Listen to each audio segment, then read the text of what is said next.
Hello, children. How are you all today? I hope you all are fine and good. Here again, Seema teacher is with a new story. So, the story name is The Smartest Giant in Town, written by Julia Donaldson and illustrated by Axel Schaffler. The story begins. George was a giant, the scruffiest giant in town. He always wore the same pair of old brown sandals and the same old patch up gown. I wish I wasn't the scruffiest giant in town, he said sadly. But one day, George noticed a new shop. It was full of smart clothes, so he bought a smart shirt, a smart pair of trousers, a smart belt, a smart strippy tie, some smart socks with diamonds up the sides, and a pair of smart shiny shoes. Now I'm the smartest giant in town, he said proudly. George left his old clothes behind in the shop. He was about to go home when he heard a sound.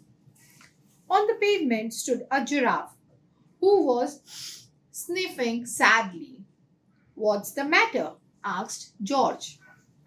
It's my long neck, said the giraffe. It's so very long and so very cold. I wish I had a long warm scarf. Cheer up, said George, and he took off his strippy tie. It did not match my socks, anyways, he said, as he wound it round and round the giraffe's neck. It made a wonderful scarf. Thank you, said the giraffe. As George strode towards home, he sang to himself. My tie is a scarf for a cold giraffe, but look me up and down. I'm the smartest giant in town. George came to a river. On a boat stood a goat who was bleating soundly. What's the matter? Asked George. It's my sail, said the goat. It blew away in a storm. I wish I had a strong new sail for my boat. Cheer up, said George, and he took off his new white shirt. It kept coming untucked anyway, he said, and he tied it to the mast of the goat's boat. It made a magnificent sail. Thank you, said the goat.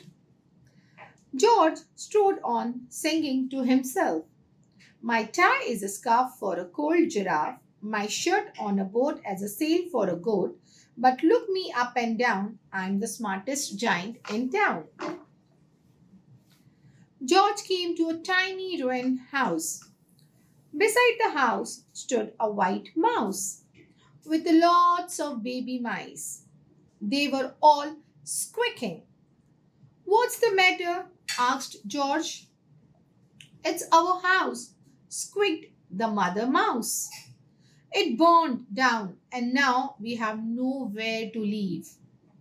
I wish we had a nice new house. Cheer up, said George, and he took off one of his shiny shoe. It was giving me blisters anyway, he said, as the mouse and her babies scrambled inside. The shoe made a perfect home for them. Thank you, they squeaked.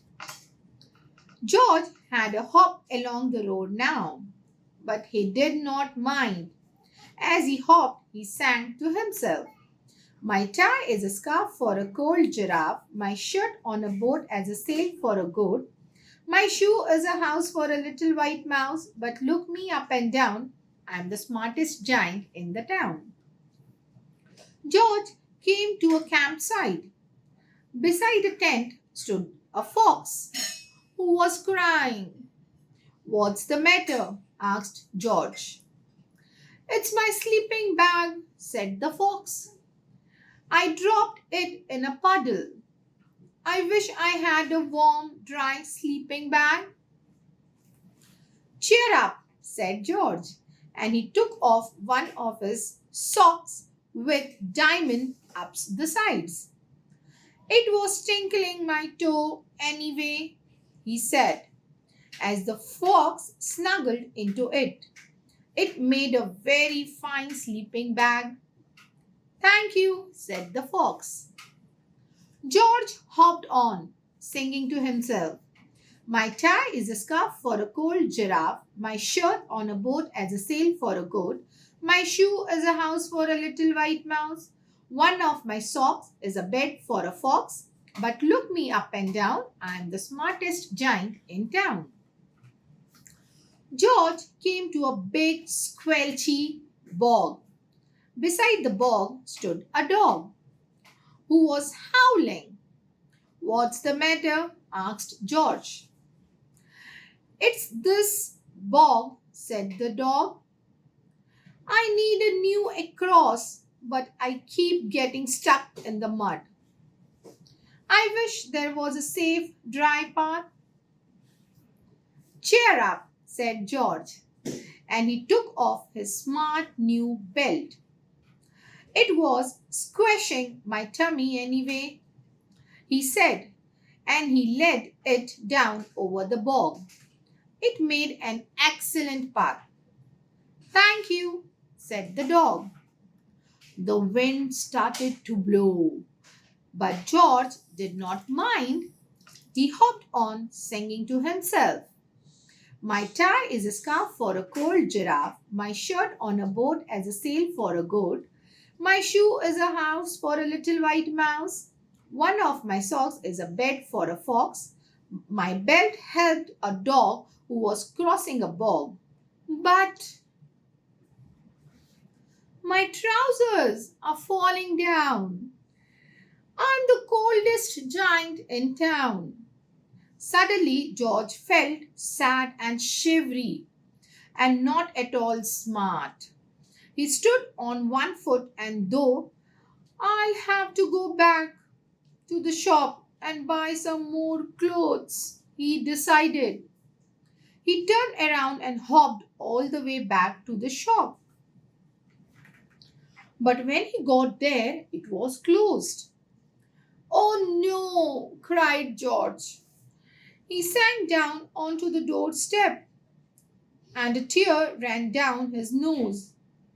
He felt as sad as all the animals he had met on his way home. Then, out of the corner of his eye, he saw a bag with something familiar poking out of the top. George took a closer look. My gown, he yelled. My dear old gown and sandals. George put them on. They felt wonderfully comfortable. I'm the coziest giant in town, he cried. And he danced back home along the road. Outside his front door stood all the animals he had helped. They were carrying an enormous present. Come on, George, they said. Open it. George untied the ribbons. Inside was a beautiful gold paper crown and a card. Look inside the card, George, said the animals. George opened the crown on his head and opened the card. Inside it said, your tie is a smart for a cold giraffe, your shirt on a boat as a sail for a goat, your shoe is a house for a little white mouse, one of your socks is a bed for a fox, your belt helped a dog who was crossing a bog. So here is a very fine crown to go with your sandals and gown. To the kindest giant in the town. So children, please be kind and humble towards everyone. Thank you. I hope you like the story.